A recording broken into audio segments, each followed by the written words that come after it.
Bapak Ibu semua? Pagi. Luar biasa, saya senang sekali. Semangat semuanya. Baik, hari ini kita akan mengadakan podcast berkaitan dengan aneka. Kita ini adalah kelompok 1 Angkatan 77 Latihan Dasar CPNS Pemerintah Kota Palembang tahun 2021. Senang sekali nih kesempatan ini kita jadi punya waktu, punya kesempatan untuk bisa berbagi pengalaman kita sedikit tentang latihan ini, dan kebetulan pembahasan yang akan kita bahas juga adalah tentang aneka. Menarik sekali ya, aneka. Tapi sebelum kita ke pembahasan, kita mau perkenalan dulu ya. Kita perkenal dulu. Pertama mungkin dari saya. Perkenalkan, nama saya adalah Widya Kusuma. Saya bertugas atau tempat instansi saya adalah SDN 168 Palembang di Malaka. Oke, perkenalannya dari saya sudah. Kita lanjut ya. Perkenalan berikutnya, kita saat ini berlima ya Bapak Ibu ya. Oke, dan ada satu Arjuna nih di sini nih. Ya, ada satu Bapak. Baik, kita perkenalan dulu mungkin dari beliau dulu ya. Baik, silakan Bapak. Halo semuanya. Halo Pak. Halo. Perkenalkan, nama saya Yuan Nugroho, biasa dipanggil Yuan. Asal instansi dan Kabupaten Palembang. Oke, baik. Terima kasih Pak Yuanda Nugroho ya. Baik, Iya. terima kasih. Pak, di mana kalau boleh tahu lokasi SD-nya di mana? Di KM 7,5. KM 7,5. Oke, baik. Terima kasih. Berikutnya, mungkin kalau di frame saya ini di sebelahnya ada Ibu Anis nih. Boleh ya kita ke Ibu Anis dulu ya. Silakan Bu Anis. Oke, baik. Mungkin sambil nunggu kita akan lanjut dulu ke, kalau di frame saya ini di kanan pojok atas ini ada Ibu Nadia. Kita kenalan dulu dengan beliau ya. Silakan. Oke, terima kasih Bu Widya. Sama-sama. Perkenalkan, nama saya Nadia Wulandari, asal instansi dari SD 182 Palembang. 182 Palembang. Di mana itu, Bu? Di Kecamatan Kalidoni, tepatnya di Jalan Lebak Jaya 3. Di Kecamatan Kalidoni, Lebak 3 ya. Oke, baik. Oke, berikutnya ke bagian atas nih ada Ibu Tia. Silakan Bu Tia. Baiklah, terima kasih Bu Widya. Sama-sama. Perkenalkan, nama saya Tia Amalia Amanda, asal instansi saya dari SMP Negeri 11 Palembang. SMP Negeri 11. Wah, kita tadi SD dan ini ada SMP ya. Baik. SMP-nya di mana Ibu? Lokasinya kalau boleh tahu? Di KM 11,5, hanya di Komplek TNI AU. KM 11,5 cukup jauh ya kalau dari sini ya. Baik. Oke, terima kasih. Nah, ini Bu Anis sudah hadir kembali ya. Kita sapa beliau. Sebelumnya ya. Tidak apa-apa. Baik, kita lanjutkan. Mungkin perkenalan Bu Anis, silakan. Terima kasih Bu Widya. Assalamualaikum warahmatullahi wabarakatuh. Waalaikumsalam. Waalaikumsalam warahmatullahi wabarakatuh. Perkenalkan, nama saya Anis Nyawati, asal instansi dari SD Negeri 236 Palembang. Itu tempatnya di Kecamatan Laju ya, Bapak. Laju, baik. Terima kasih. Kita dari berbagai sudut kota Palembang nih ya. Bahagia sekali kita bisa berkumpul ya di sini. Oke, baik. Kita lanjut ke pembahasan ya Bapak Ibu. Dan kita akan berbagi informasi tentang dan sharing mungkin ya tentang aneka. Baik ya. Menarik nih kok singkatannya aneka ya. Apa nih yang unik nih di sini nih? Oke, baik, kita bisa saling berbagi tentang hal ini ya. Aneka ini kan singkatan ya. Singkatan A-nya kira-kira apa nih? Nah, itu akuntabilitas. Akuntabilitas. Oke, baik. Kalau begitu N-nya? Nasionalisme. Nasionalisme. Luar biasa sekali. Etika publik. Etika publik. Oke, K terakhir K-nya? K-nya itu adalah komitmen mutu. K-nya adalah komitmen mutu. Oke, baik. Dan A terakhir? Anti korupsi. Anti korupsi. Luar sekali. Oke. Baik, kalau kita rangkum ya, aneka singkatan dari akuntabilitas. integritas, nasionalisme, Nasionalisme. etika publik, komitmen mutu, dan satu lagi adalah anti korupsi. Luar biasa Korupsi. sekali. Ini juga termasuk nilai-nilai kita sebagai PNS ya yang kita harus pegang teguh ya selama Ya. profesionalis kita. Oke, baik. Kita mau bahas ya, mungkin ya kita mau bahas ya nih, tentang masing-masing poinnya nih dari Aneka. Oke. Aneka mungkin akan dibahas oleh Ibu Nadia ya. Oke, baik. Silakan Ibu Nadia. Oke, terima kasih. Jadi di sini mungkin Ibu dan Bapak sudah cukup tahu nih apa sih yang dinamakan dengan akuntabilitas itu sendiri. Untuk lebih mengerti atau memahaminya, mungkin akan sedikit saya beri gambaran apa sih itu akuntabilitas. Jadi, akuntabilitas itu merupakan kewajiban pertanggungjawaban yang harus dicapai. Jadi, di sini berarti kita sebagai calon PNS itu harus mempunyai nilai akuntabilitas ini. Bagaimana sih akuntabilitas di PNS ini? Jadi kita harus mampu mengambil pilihan yang tepat ketika terjadi konflik kepentingan, tidak terlibat dalam politik praktis, melayani warga secara adil dan konsisten dalam menjalankan tugas dan fungsinya. Jadi itu yang dinamakan PNS yang akuntabel. Oke. Boleh nih kita sharing gimana kalau misalnya di instansi kalian masing-masing apakah sudah ada yang menerapkan akuntabilitas ini. Oke, jadi kalau misalnya di instansi saya sudah ada beberapa faktor yang saya lakukan. Di antaranya itu melakukan penilaian hasil belajar secara objektif dan bersedia memperlihatkan ketika dipertanyakan oleh orang tua peserta didik itu sendiri. Selanjutnya, saya menjalankan profesi saya sebagai guru dengan baik. Jadi sebagai wujud tanggung jawab saya sebagai atau terhadap pekerjaan yang saya emban sekarang. Oke, itu mungkin penjelasan secara singkat tentang akuntabilitas. Oke, luar biasa ya. Jadi memang kita sebagai seorang guru dan kebetulan dalam satu kelompok ini kita semuanya adalah guru ya. Dan luar biasa sekali tadi mempertanggungjawabkan atas apa yang kita kerjakan ya. Kalau di sekolah dengan siswa ketika ada penilaian, evaluasi, kita berani mempertanggungjawabkan itu bahwa ini loh hasilnya gitu ya. Jadi bukan cuma benar sekedar sekali Bu Widya. mengarang nilai ya. Iya, Oke, jadi oke. harus berdasarkan data. Betul. Jadi dengan itu pun kita bisa melihat perkembangan anak secara signifikan ya. Jadi kita bisa bantu kalau Objektif, misalkan lebih ke objektif. ya objektif. Betul. Karena kata kunci dari akuntabilitas ini berarti kita tuh harus transparansi, integritas, mempunyai jiwa kepemimpinan, adil dan tanggung jawab. Betul luar biasa. Oke, baik. Saya yakin kelasnya punya progres yang bagus ini ya dengan siswanya ya. Luar biasa. Oke. Baik, Bapak Ibu yang lain mungkin ada sharing nih tentang pengalaman dalam mempraktikkan Di instansi. akuntabilitas ya di instansinya masing-masing. Oke. Ada? Oke, baik. Kita lanjut ya.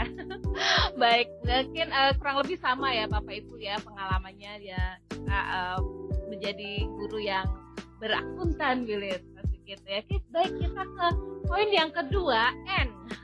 N tadi kita adalah nasionalisme, betul. Baik, nasionalisme disampaikan oleh Pak Yuanda. Silakan Bapak. Oke, terima kasih Bu Widya. Saya ke bagian nasionalisme ini.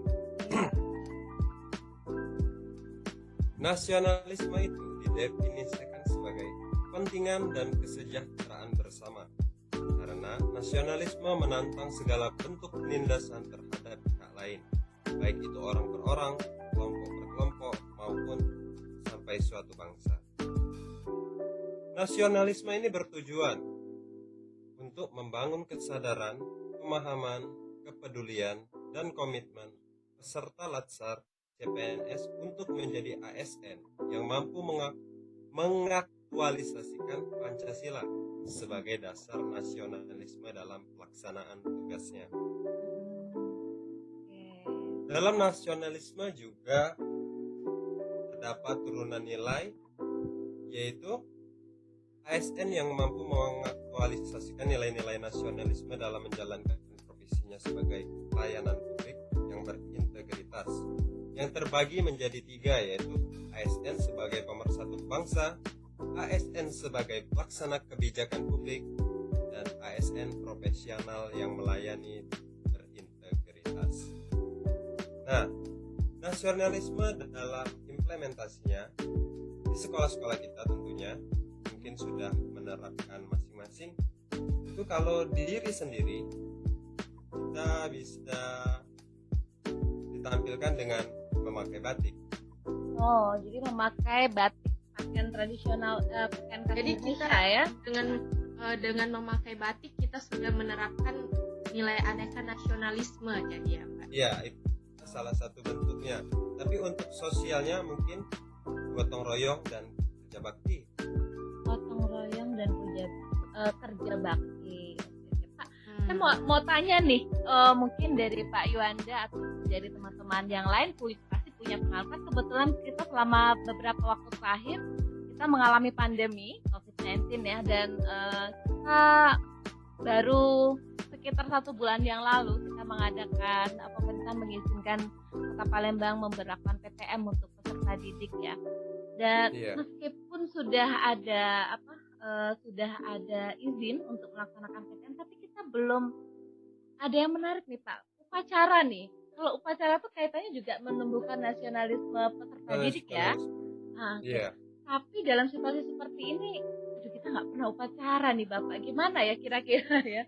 Menurut pandangan Bapak dan juga teman-teman yang lain nih. Apakah mungkin menurut pandangan saya karena itu PTM-nya terbatas dengan peserta terbatas, kita masih harus mengikuti anjuran dari pemerintah. Kalau pemerintah sudah membolehkan, atau ini kan masih 25% kita yang masuk ke sekolah kan? Ya, betul. Nah, mungkin kalau setengahnya kita bisa menyampaikan kepada pemerintah untuk gagasan upacara tetap bisa dilaksanakan dengan protokol kesehatan yang ketat. Baik. Mungkin Bu Idia mau sedikit menambahkan. Iya, silakan. Mungkin bagian dari kita mematuhi protokol kesehatan ini dengan belum melaksanakan kegiatan upacara, itu juga nanti sebagian dari kita menjalankan nilai aneka yang lainnya. Oke. Baik. Saya tertarik nih tadi Bapak tentang pelaksanaan upacara mungkin bisa dilaksanakan dengan protokol kesehatan yang ketat ya. Dan sebenarnya karena kita punya lapangan, sekolah-sekolah pasti punya halaman yang cukup luas, dan kalau misalkan dilaksanakan dengan mengikuti PTM mungkin bisa ya Pak ya. Menarik bisa. Nih. Menarik. Semoga nanti kita benar-benar punya dapat itu. Jadi karena juga rindu ya, kita sudah lama tidak melakukan upacara itu. Baik. Terima kasih Bapak. Kita lanjut ke berikutnya. Ada huruf E. E ini adalah etika publik. Gitu ya. Oke, kita tadi ke Bu Tia Amalia Amanda, silahkan. Baiklah, etika publik itu terdiri dari 2 kata. Yang pertama adalah etika dan publik. Etika merupakan seperangkat norma atau peraturan yang berlaku yang mesti kita taati, yang harus kita lakukan bagaimana itu baik, salah, atau benarnya. Kemudian publik itu menyangkut orang banyak atau orang yang bukan pribadi ya, dalam artian jumlahnya lebih dari 1. Jadi etika publik itu refleksi tentang standar atau norma yang menentukan baik atau buruk, benar atau salah, suatu perilaku, tindakan, dan keputusan untuk mengarahkan kebijakan publik dalam rangka menjalankan tanggung jawab pelayanan publik. Mengenai penerapan etika publik, saya kan di sekolah itu sebagai guru BK. Ada tertentu saya harus memanggil orang tua peserta didik. Nah,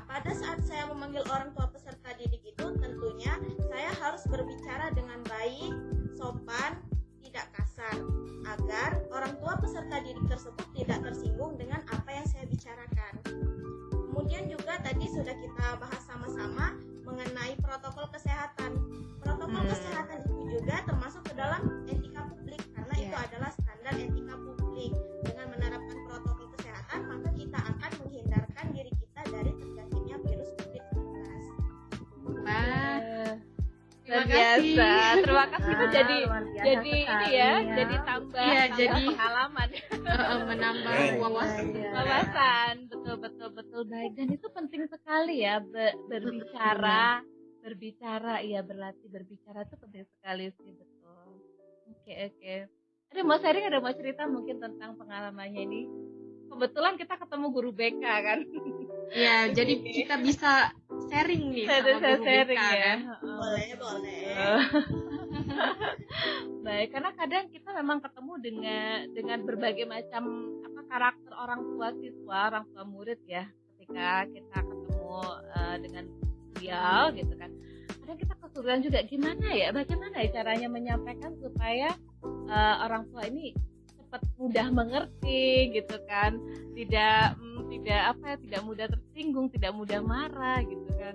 Nah, itu trik and triknya dong biar kita punya etika publik itu yang lebih bagus lagi gitu ya. Gimana tuh? Apalagi ini ya, wali murid yang dipanggil itu kan tentunya dengan siswa yang bermasalah ya, karena harus Betul. itu tadi. Nah, Betul. itu bagaimana triknya ya? Betul, saya nyambung sedikit ya Bu Tia ya. Bu Anis tadi benar-benar image-nya pandangan seorang orang tua murid ketika dipanggil tuh selalu berhubungan dengan yang negatif gitu. Padahal belum tentu kan ya. Nah, itu gimana nih Mbak Tia, Bu Tia? Trik and triknya nih supaya bisa berkomunikasi. Untuk menyambung dari Mbak Widya itu tuh sudah tersugesti, termindset oleh murid. Kalau kita ke sekolah pasti anaknya Pasti jelek. Jadi kadang tuh belum trik tentu ya. kan. Kadang-kadang anak-anaknya yang berprestasi yang kita panggil. Iya. betul. Jadi kadang mundur-mundur waktu gitu karena kayaknya takut nih hanya mau dipanggil gitu. Nah, trik and triknya nih Bu Tia gimana? Kalau dari saya BK ya, misalnya saya memanggil orang tua siswa itu melalui media telepon. Nanti kan itu pasti orang tuanya bertanya-tanya, ngapo ini, pakai bahasa kita lah ya, bahasa Palembang ya. Oke, di Palembang ini. Ya, benar sekali, Mbak. Ngapo Bu, anak aku nih pasti buat masalah yo. Di situ saya jelasin kalau misalnya tidak Bu, kita mau membahas tentang perkembangan anak ibu. Kita cuma sekedar sharing bagaimana ini anak ibu ini di sekolah. Seperti itu. Kalaupun misalnya ada permasalahan ya kita tetap, intinya kita tuh kita harus menjelaskan tujuan kita dulu memanggil orang tua melalui media telepon tadi kan. Kemudian pada saat beliau sudah datang ke sekolah ya kita tetap jelaskan. Misalnya nih ada orang tua tuh yang sudah takut walaupun sudah kita jelaskan. Nah, misalnya pada saat kita bertatap muka sama orang tuanya kita tetap jelaskan tujuan kami memanggil itu karena ini Bu, karena kita mau membicarakan perkembangan peserta didik, perkembangan anak ibu. Karena kan memang di sekolah itu di rumah dia 50% ke ibu, namun pada saat dia di sekolah itu merupakan tanggung jawab kami. Jadi ada timbal balik antara orang tua dan guru. Jadi kita sama-sama tahu bagaimana perkembangan anak ibu baik di rumah dan di sekolah. Dan tentunya jangan lupa kalau misalnya kita berbicara kepada orang tua peserta didik itu harus dengan hati-hati, dengan baik, sopan, agar ya yang ditakutkan mereka tadi tuh nggak sesuai kayak gitu. Baik. Jadi berarti kita harus menjaga komunikasi dengan orang tua murid itu dengan baik. Baik. Luar biasa. Sangat menarik ya. Menarik ya. Luar biasa nih. Kadang-kadang kita miss loh hal seperti betul. Oke, luar biasa. Kita alami kan, kita temuin pada saat kita melakukan pekerjaan. Betul. Oke, baik. Terima kasih Bu Tia. Oke, kita mungkin lanjut ya ke poin berikutnya ya. Oke, poin berikutnya adalah komitmen mutu. Bapak Ibu pasti paham lah, apalagi yang sudah berkeluarga kan. Punya komitmen dengan pasangan ya. Nah, Sama ya. Iya. Artinya punya punya janji yang harus ditepati dan dikerjakan dengan tanggung jawab kan begitu. Nah, kaitannya dengan aneka ini kita sebagai seorang PNS itu adalah memiliki komitmen mutu. Ada beberapa poin yang saya tandai ini, yaitu efektivitas, efisien, inovasi, dan mutu itu sendiri. Nah, kinerja PNS di lingkungan instansi tempat kita kerja pasti berkaitan dengan pelayanan publik. Nah, nyambung tadi seperti yang disampaikan oleh tadi ya, etika publiknya. Dan ini kita memang ada link ya, hubungan begitu. Bahwa di dalam komitmen mutu ini memang mengarah pada pelayanan publik, karena kita sebagai seorang PNS memang memberikan pelayanan kepada publik ya. Kita sebagai seorang guru mengajar dan memastikan bahwa anak-anak memiliki wawasan yang luas, memiliki intelektual yang baik, kemudian memiliki sikap sosial dan sikap religius yang baik, dan juga memiliki keterampilan hidup yang cukup untuk dikembangkan. Gitu ya. Jadi ini beberapa poinnya adalah efektivitas, efisien, inovasi ini penting sekali. Nah, bagaimana dan mutu itu sendiri tentu saja. Bagaimana nih kita sebagai seorang PNS itu jujur ini salah satu alasan saya dan kemudian alam semesta mendukung saya bisa memiliki profesi sebagai seorang PNS ini, karena di sini banyak sekali peluang-peluang untuk mengembangkan diri. Ya, untuk meningkatkan kompetensi ya, melalui pelatihan kita bisa meningkatkan kompetensi diri dan akhirnya kita memiliki komitmen mutu yang baik juga.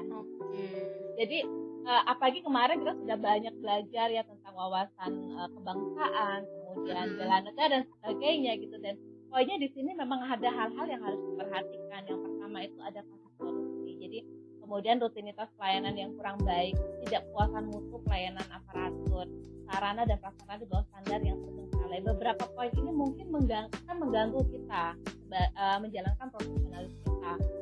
Jadi beberapa hal ini kita perlu garis bawahi supaya itu tidak terjadi nih di diri kita ataupun di lingkungan kita. Caranya dengan kita benar-benar menjalankan untuk kita sebagai seorang jadi begitu. Bisa ya. Coba Ibu Widya bisa kasih sedikit contoh bagaimana sih penerapan komitmen mutu itu di sekolah. Jadi kan kita ini di instansi yang sama-sama mengajar. Betul. Jujur saja ini pengalaman pertama saya juga sebagai seorang guru kelas di sekolah dasar begitu. Jadi banyak hal menarik yang saya temui. Tadi juga sudah poin tentang berkomunikasi dengan orang tua dibahas sebelumnya, dan itu memang jadi pengalaman juga di sini dan saya banyak belajar. Terima kasih Tutia ya. Dan contoh lainnya adalah komitmen pada kepuasan customer. Artinya kalau di sini ya kita kepada siswa, kepada peserta didik dan juga kepada orang tua. Saya yakin orang tua menyekolahkan anaknya tentu punya harapan yang tinggi anaknya memiliki value yang baik gitu ya, nilai kecerdasannya, keterampilannya dan juga sikapnya kan begitu. Nah, tanggung jawab kita juga tadi Bu Tia juga sudah menyampaikan 50% mungkin di rumah, tapi sisanya juga kita di sekolah ya. Mungkin pada saat kita tidak pandemi mungkin bahkan lebih dari 50% ya siswa itu ada di sekolah bersama dengan gurunya dan teman-temannya gitu ya. Jadi kita memang harus menjalankan peran kita sebagai seorang guru yang bertanggung jawab ya, memiliki nilai yang baik, kemudian ramah, melayani dengan hati ya. Di sini kebetulan di sekolah saya itu sudah mulai PTM dan kita membuat tugas untuk masing-masing guru memberikan pelayanan dari awal sampai akhir kelas PTM itu satu hari itu. Jadi di pagi hari kita menyambut anak-anak datang, mengukur suhunya, memastikan bahwa mereka memang sehat ya, datang ke sekolah dengan kondisi fisik yang baik. Kita mengantarkan mereka sampai di kelas, guru mengajar, dan kemudian memastikan mereka dijemput oleh orang yang tepat dari keluarga mereka. Itu salah satu dari juga komitmen untuk memberikan pelayanan publik yang prima ya katanya begitu. Kita juga memastikan di sekolah punya sarana prasarana yang mendukung pelaksanaan PTM. Kita tahu bahwa PTM ini diizinkan tapi dengan beberapa syarat, sarana prasarana seperti cuci tangan, pengukur suhu, kemudian memastikan ruangannya sudah disterilisasi, berjarak dan sebagainya, dan itu kita sudah siapkan di sekolah. Itu salah satu yang bisa mungkin saya sampaikan di sini. Begitu. Berarti dengan kita sebagai pendidik itu menyiapkan metode media yang digunakan pada saat pembelajaran, itu sudah termasuk bahwa kita melakukan nilai komitmen mutu ini ya. Nah, poin untuk mengajar di kelas ya tentu saja ya, apalagi makin hari karakter peserta didik juga kita beragam ya. Perlu ada inovasi-inovasi baru supaya kelas itu menarik gitu. Sekalipun kita sedang PTM ataupun mungkin ada kelas hybrid gitu ya. Dengan metode apalagi pada saat daring seperti ini kita perlu sangat inovasi yang betul. sangat makanya jadi kalau ada pelatihan yang diselenggarakan baik itu secara umum ataupun dari dinas pendidikan atau kementerian, itu penting nih untuk diikuti ya, jadi supaya kita punya meningkat nih kredibilitas kita sebagai seorang guru, sehingga kita mudah menemukan inovasi-inovasi baru yang lebih efektif, lebih efisien dalam mengajar ataupun memberikan layanan publik. Jadi boleh kita saling sharing kalau misalnya ada pelatihan-pelatihan. Boleh, tentu saja. Baik. Oke, terima kasih. Bu Widya, saya mau nanya dong. Boleh, silakan Bapak. Komitmen mutu ini kan pasti berhubungan dengan karakter. Nah, kalau misalnya kita lagi pembelajaran tatap muka terbatas, masih bisa kita untuk menerapkan namanya untuk menciptakan karakter yang baik untuk anak tersebut. Tetapi kalau misalnya kita lagi daring gitu Bu, seperti saya guru PJOK yang hanya kebagian sedikit tatap muka dengan anak karena ini 2 jam kan? Betul. Nah seperti itu. Nah untuk menciptakan karakter sesuai mutu yang kita inginkan itu ada tips dan triknya nggak? Boleh dibagi. Memang ini Pak ya, Ya? Kadang tuh mata pelajaran PJOK dan agama bagian sedikit jamnya untuk bisa tatap muka sama peserta didik ya. Kebanyakan jamnya diambil nih sama wali kelas. Oke. Baik, luar biasa sih. Kalau karena itu juga kita alami Pak. Kita alami juga selama sebelum PTM berlangsung begitu ya. Kalau saya ini sharing pengalaman saja mungkin juga nanti ada Bu Nadia, Bu Anis ataupun Widya yang mau sharing juga pengalaman gimana. Kalau di saya kan kita ada penilaian pengetahuan, keterampilan dan juga sikap sosial dan sikap religius ya. Jadi kalau saya memastikan bahwa kita jam 0 itu mulai diaktifkan lagi, sekalipun itu daring Pak. Awalnya saya juga dapat respon dari orang tua, wah Bu, di kelas ibu nih kalau pagi-pagi harus bangun. Karena 7:30 ke 7:30 harus menyiapkan tugas jam 0 begitu ya. Tapi saya senang setelah itu mereka itu hanya sekedar mereka sampaikan, karena berikutnya mereka continue mengirimkan tugas-tugas itu. Artinya mereka punya respon yang baik begitu atas hari ini. Dari kebiasaan berarti ya. Jadi kebiasaan. Jawab. Betul, dan jam 0 kami ini beragam Pak. Senin sampai Sabtu itu beragam. Jadi hari Senin ini misalnya doa. Kalau yang Muslim mereka akan doa ad-duha itu mereka rekam. Kemudian kalau yang Kristen mereka doa pagi, dan saya sendiri yang Buddha itu juga doa pagi gitu. Kemudian hari Selasa kita mengenalkan lagu-lagu nasional dan lagu daerah. Jadi 1 bulan awal kemarin kita nyanyi lagu nasional, lagu Indonesia Raya, dan bulan keduanya kita nyanyi lagu khas Sumatera Selatan yaitu Pempek Lenjer gitu. Hari Rabu kami ada refleksi membaca Bapak. Jadi saya minta sama anak-anak, yuk kita baca apa saja yang kalian punya di rumah, buku bacaan yang kalian punya. Kalau nggak ada buku cetaknya yang e-book juga boleh.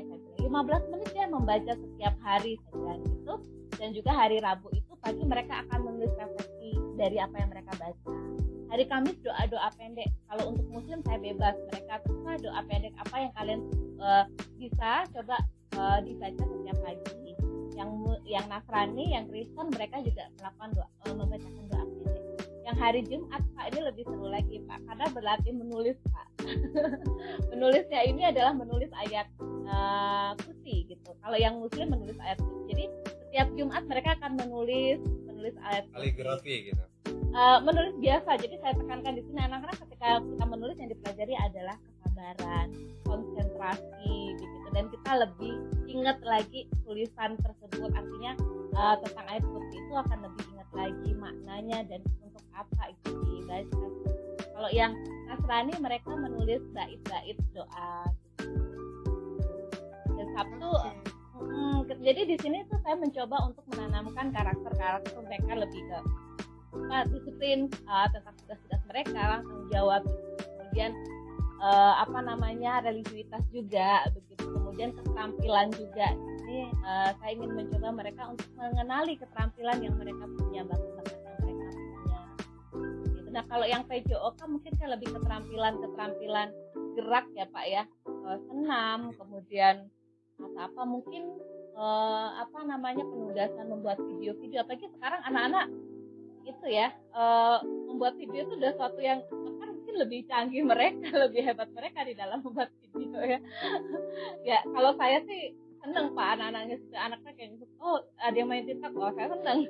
Artinya saya bisa berdayakan mereka, kalau ada tugas mereka bisa lebih kreatif gitu kan, membuat gerakan-gerakan yang yang bermanfaat, nggak cuma sekedar gerakan tarian saja, tapi memang ada maknanya, ada alasannya kenapa gerak misalnya.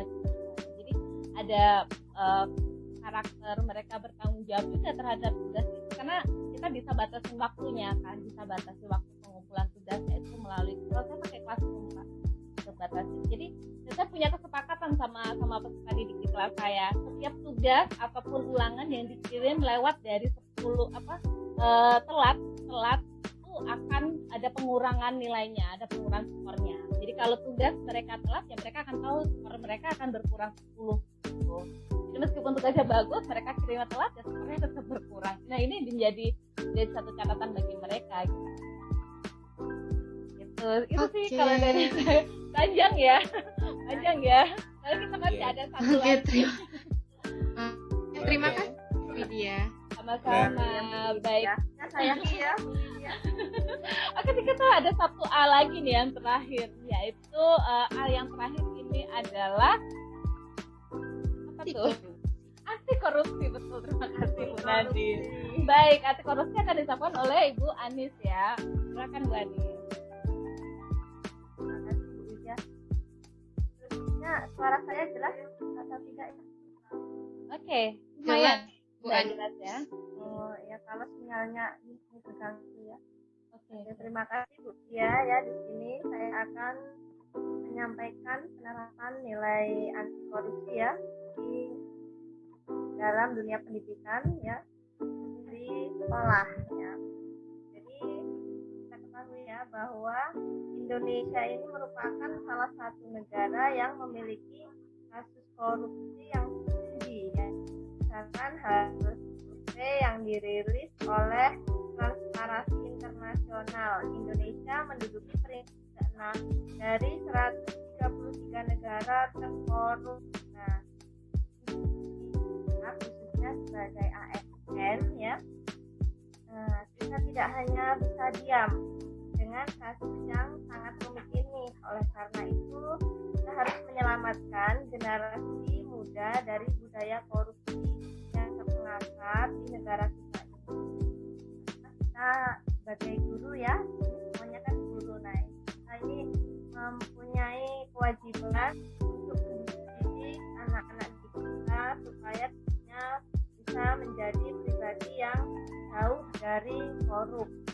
Nah memang susah untuk menghentikannya, tapi bukan berarti kita tidak bisa kan? Betul nggak Bapak Ibu? Ya benar sekali. Ya, jadi korupsi ini berasal dari bahasa Latin ya, corruptio yang artinya kerusakan, kebobrokan, dan pembusukan. Selaras dengan kata asalnya, korupsi sering dikatakan sebagai kejahatan luar biasa. Salah satu alasannya adalah karena karena dampaknya yang luar biasa menyebabkan kerusakan baik dalam ruang lingkup pribadi, keluarga, masyarakat, dan kehidupan yang lebih luas, mendunia. Jadi ya, korupsi ini bisa menghancurkan dunia. Nah, untuk anti korupsi ini adalah menghindari sikap, perbuatan, kecurangan, penyelewengan, atau penggelapan uang negara atau perusahaan sebagai tempat seseorang bekerja untuk keuntungan pribadi atau orang lain.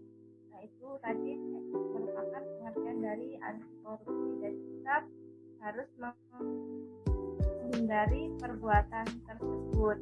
Ya, dalam dunia pendidikan di sekolah kita bisa melaksanakan kedisiplinan tepat waktu pada saat datang ke instansi kita bekerja ya. Kemudian kita bisa tepat waktu juga memberikan materi pembelajaran kepada peserta didik kita ya. Jadi kalau kita mengulur-ulur waktu itu sama halnya kita telah melakukan korupsi waktu ya. Jadi korupsi itu bukan tentang uang saja ya, Bu Anis? Iya, banyak sekali kaitan korupsi ini ya, tidak hanya dengan uang tetapi bisa korupsi waktu. Oke, baik, terima kasih. Jadi tadi korupsi itu tidak cuma dalam bentuk uang, barang, tapi bahkan juga uang. Mungkin mau sharing menambah. Ya? Oke. Silakan Bu Nadia. Mungkin kalau kita sebagai pendidik dengan menghargai gaji kita yang kita dapatkan dan hidup sederhana, itu merupakan bentuk dari anti korupsi ini atau bukan, Bu Anis? Ya, itu termasuk dari anti korupsi Kaya, ya? Hidup sederhana. Jadi, ya, kita memberikan contoh perilaku hidup hemat, kemudian kita harus menabung supaya kita tidak dengan gaya kita ya, jadi kita itu harus sesuai dengan kemampuan, iya, jangan mengikuti tren atau gaya orang lain yang tidak sesuai dengan kemampuan. Dengan hidup sederhana kita akan menghindari perbuatan-perbuatan yang tidak baik, dalam hal ini korupsi ya. Kemudian kita harus juga bisa meningkatkan kejujuran ya. Kita menanamkan kejujuran kepada diri kita, kemudian kepada peserta didik. Ya, penting sekali ya, Bu ya, dan memang itu adalah luar biasa banget, betul. Nilai kejujuran memang sangat penting sekali, dan memang betul kita harus mulai. Dan menariknya tadi adalah kita harus mulai dari diri kita sendiri ya, Bu ya. Iya. Karena kita kan sebagai contoh secara tidak langsung, sebagai teladan bagi peserta didik kita. Benar. Mengutip dari perkataan Ibu Ratna kemarin, Bu Widya, bahwa kita sebagai manusia itu harus banyak-banyak bersyukur. Betul. Jadi intinya sih pengeluaran kita tuh jangan lebih besar daripada pendapatan kita. Betul, benar daripada tiang ya. Betul. Jadi sharing antar keuangan ini masuk ke BK, iya, karena kita perlu nih. Karena kadang kita suka kalau orang Palembang bilang jahat mata ya. Jadi suka gak akan kontrol lah ya. Iya, apa yang dilihat beli. Harus bisa mengendalikan keinginan kita ya, menyesuaikan tadi dengan pemasukan yang kita dapat. Betul. Oke, bagus. Baik. Luar biasa sekali nih. Jadi saya yakin di sini kita tidak hanya mendapatkan secara konsep tentang aneka PNS dengan aneka, tapi kita juga di sini bisa mendapatkan sharing tadi atas pengalaman dan juga saran-saran, trik and triknya begitu ya, supaya kita benar-benar bisa menjalankan peran kita yang benar dan baik sebagai seorang PNS. Lebih lagi kita sebagai seorang guru, saya ada kata menarik, guru itu adalah digugu dan ditiru gitu ya. Oke, luar biasa sekali. Terima kasih Bapak Ibu semuanya, kita telah sharing nih, berbagi tentang aneka, dan semoga kita memang menjadi guru yang aneka. Demikian podcast kita hari ini, luar biasa sekali. Kita tidak hanya mendengarkan tentang konsep beraneka sebagai seorang PNS, tapi kita di sini juga sudah sharing nih, berbagi pengalaman real tentang bagaimana kita menerapkan aneka itu sendiri dalam keseharian kita, dalam profesionalis kita. Baik, semua saya yakin setuju ya bahwa kita adalah seorang PNS yang beraneka. Bapak Ibu nanti boleh sambut dengan kata yes 3 kali saat saya menyampaikan saya adalah PNS beraneka. Boleh ya? Oke, baik. Terima kasih, kita mulai ya. Saya adalah PNS beraneka. Yes. Oke, luar biasa sekali. Terima kasih, podcast hari ini seru sekali ya. Semoga Bapak Ibu di mendengar podcast kita hari ini mendapatkan inspirasi untuk sama-sama mendedikasikan diri sebagai seorang PNS yang beraneka. Yuk kita jadi PNS yang beraneka. Baik, terima kasih. Semoga menjadi manfaat. Kita akhiri. Selamat pagi semuanya. Pagi.